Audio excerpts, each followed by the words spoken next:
Thank you for coming this evening to the Velsicol Chemical Corporation Superfund site, proposed plan public meeting for Operable Unit 3 or Phase 3. The Velsicol Chemical Superfund site is located in St. Louis, Michigan. If you look at the state of Michigan, it's essentially centered in the middle of the mitten.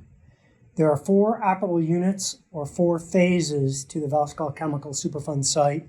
Tonight, we're here to discuss the proposed remedy for Phase 3 or Operable Unit 3, which is located from the St. Louis Dam approximately 1.5 miles downstream within the Pine River. You can see on the figure to the right, the area shaded in blue defines Operable Unit 3. The site history. The Velsicol Chemical site has a long history, and it produced a wide variety of different types of chemicals, including DDT and PBB, which stands for polybrominated biphenyl, which is a banned fire retardant. In 1973, there was a PBB disaster where a cattle feed supplement made by Velsicol was mixed with PBB and eventually forced the closure of the facility in 1978.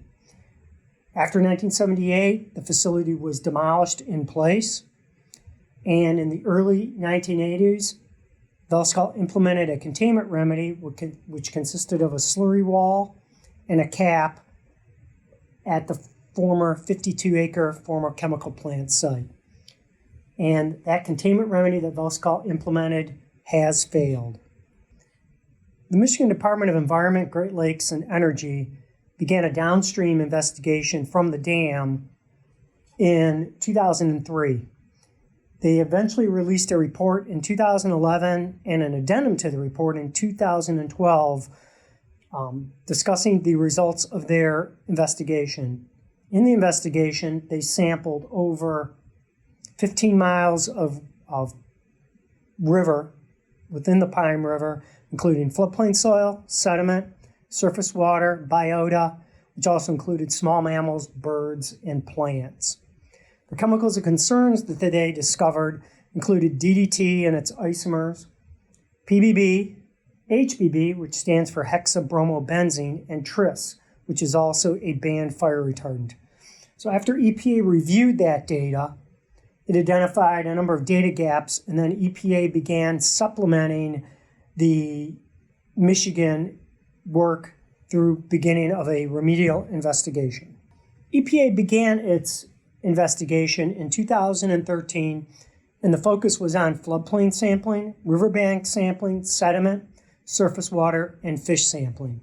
In addition, EPA hired a professor from Michigan State University to do a supplemental site-specific risk assessment at 4 floodplains within the Pine River, including 1 floodplain that is located in Operable Unit 3. In 2018, EPA determined that they would like to break the work up into 2 additional phases, so we broke Operable Unit 3 into another phase and added an Operable Unit 4. During EPA's investigation, we did determine that we found high levels of DDT located in the high school athletic fields just downstream from the St. Louis Dam. So based on the results of our investigation, EPA began an emergency removal in the area of the high school athletic fields, in which 828 tons of soil was removed and disposed of off-site, which this removal action cost approximately $1 million and was completed in 2016. The pictures on the right show the locations where we did our soil removal. This figure shows sampling locations during EPA's investigation. The area of Operable Unit 3 consists of 4 floodplains, and you can see from this figure the number of samples we did in the floodplain along with riverbank sampling. As mentioned previously, there are 4 floodplains associated with Operable Unit 3. Floodplain 0.5, 1, 1.1, and the high school athletic fields. Also associated with the cleanup is the riverbanks within Operable Unit 3.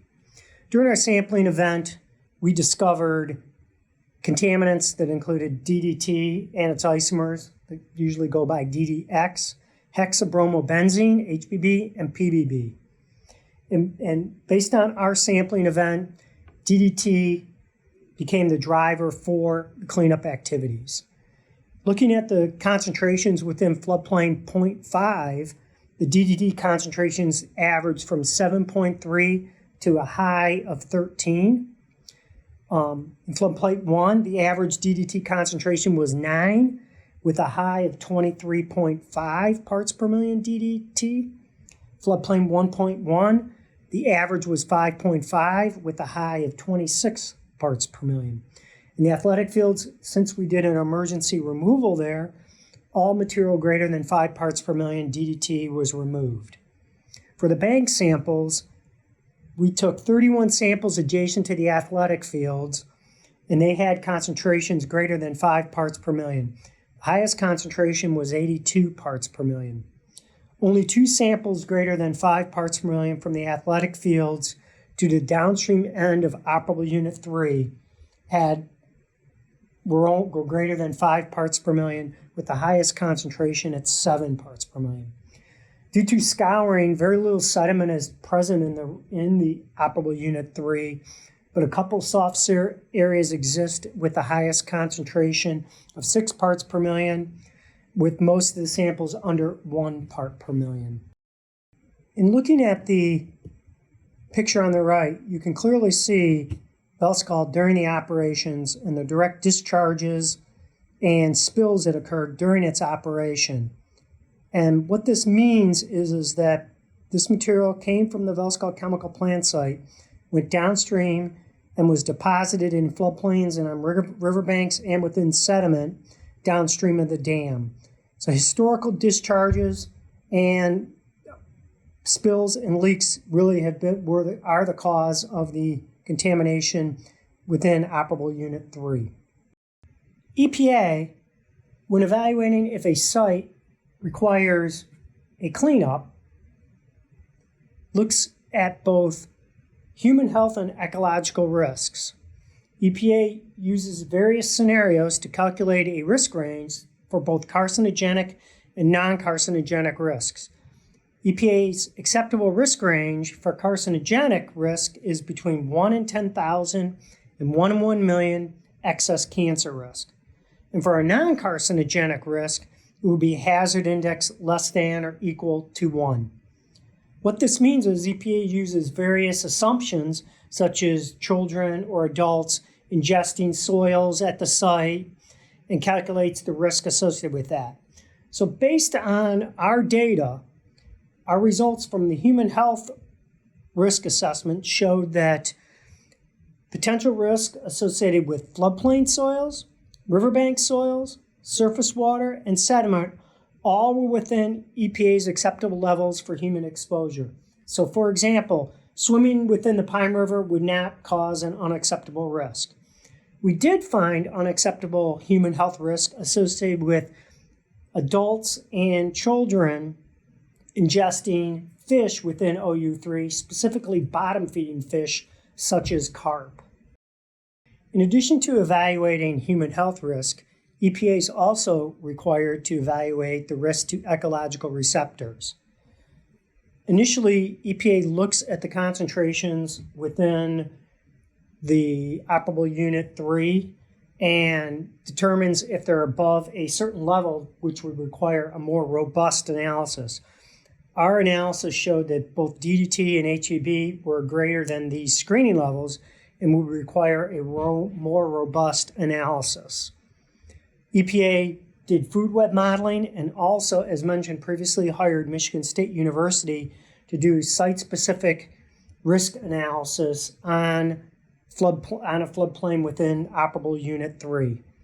The results showed that DDT had impacts to both invertebrates, birds, and small mammals within Operable Unit 3, but it did not find any risk associated with hexabromobenzene, at least ecological risk.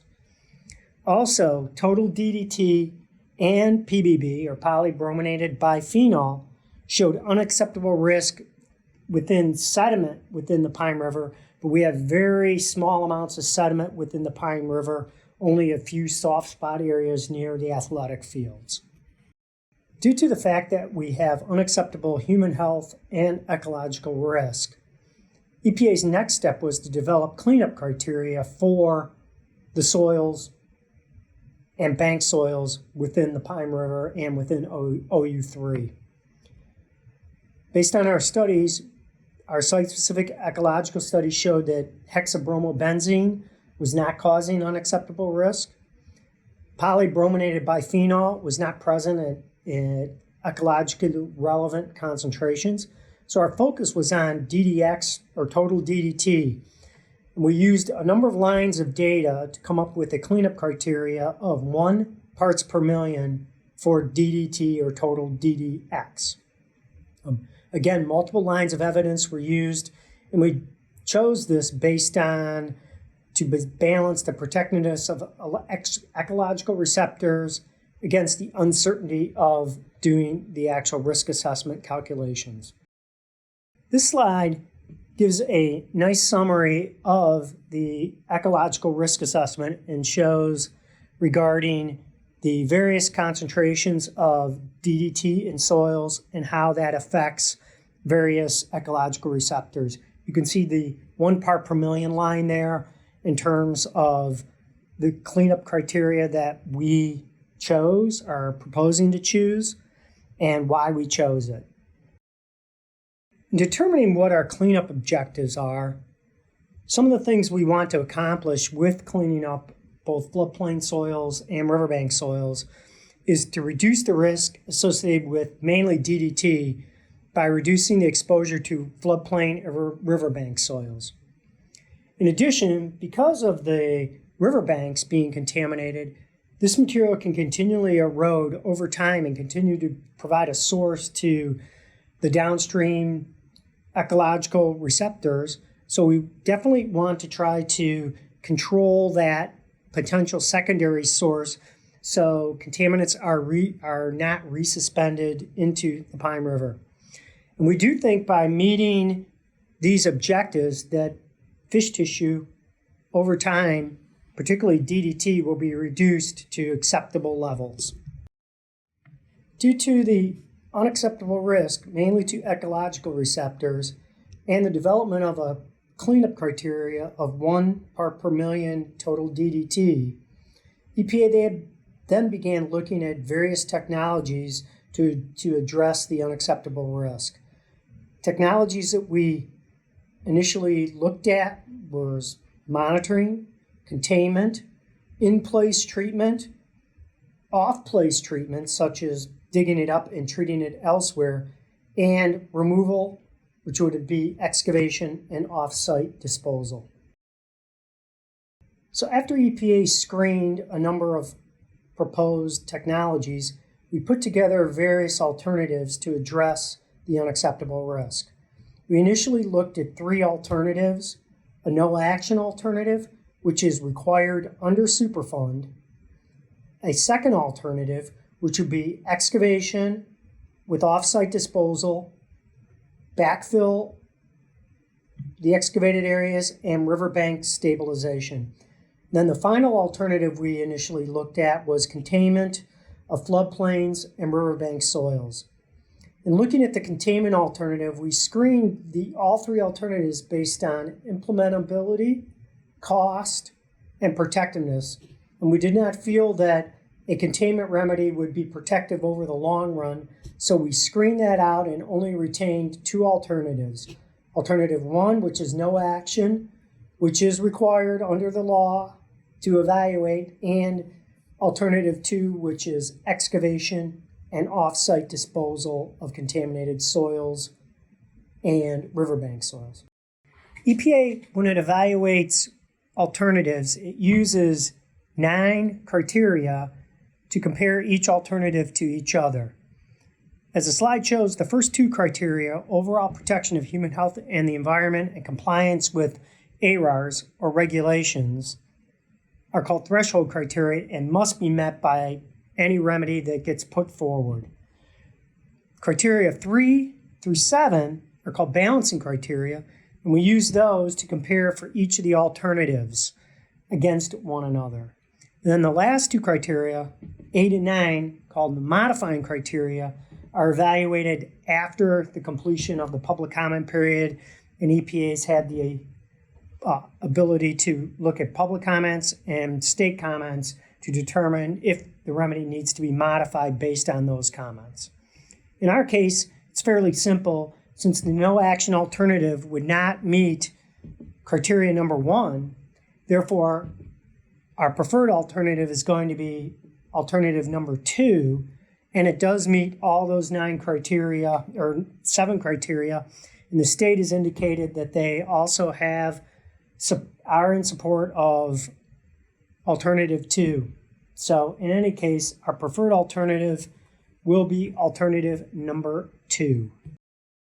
So in summary of our preferred alternative, alternative number 2, which is removal and backfill and cover and riverbank stabilization with offsite disposal, the steps we'll need to complete for alternative 2 are we'll need to do clearing and site preparation. We expect to excavate over 20,000 cubic yards of contaminated soil and riverbank soils, and that material will be disposed of off-site. We will be required to do additional sampling to further define areas to be excavated at the 1 part per million DDT cleanup criteria. We expect that we're going to need to stabilize over 2,000 cubic yards of material at the riverbank. We're expecting to place over 7,000 cubic yards of riprap. Riprap is large stones that help with erosion protection along riverbanks. And we expect to bring in something in the neighborhood of almost 12,000 cubic yards of backfill.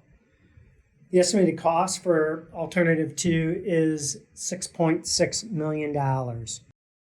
In this final slide, you can see in this figure areas shown in yellow, both floodplain areas and bank areas that are scheduled to be excavated during this cleanup. These areas have been defined as greater than 1 part per million DDT. Of course, as mentioned previously, we will require additional sampling to further define areas to ensure that we meet the 1 part per million DDT cleanup criteria.